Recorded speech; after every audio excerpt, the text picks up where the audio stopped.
decades ago may be buried in that field. It is day 2 that agents have been digging at the site near 23 Mile Road and North Avenue. Tonight, police for the first time are calling the man at the center of it all a serial killer. We have Team 7 coverage starting with 7 Action News reporter Jim Kurtzner. He's live in Macomb Township with new information on the search and the investigation at that dig site. Jim.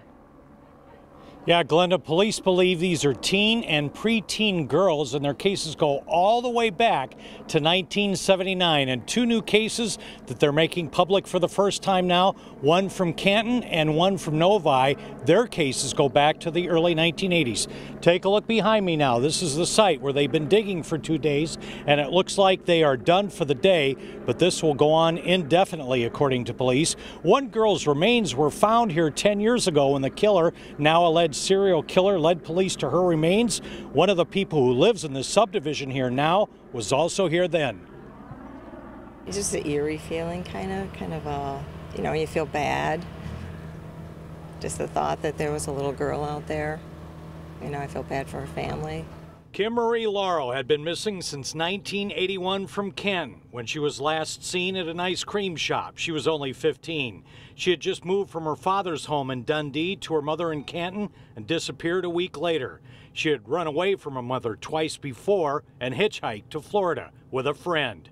Kelly Brownlee has been missing since 1982. She was 17, last seen at 12 Oaks Mall. She was living with a boyfriend after moving out of her family's house, accusing her stepfather of abusing her. At the center of these cases is convicted child rapist and killer Arthur Ream.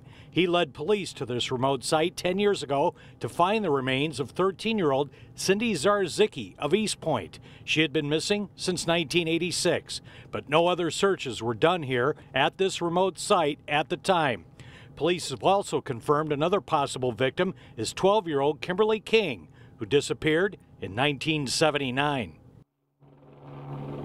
Police have been wanting to do this search for several weeks. They're telling us today they waited for the warmer weather and the ground to thaw.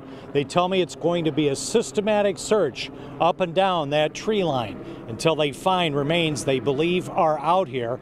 And as I talk about this, they say that they're going to have the excavators here to help with that dig, and they're also digging with hand shovels. Next hour at 6, what happens if they find human remains?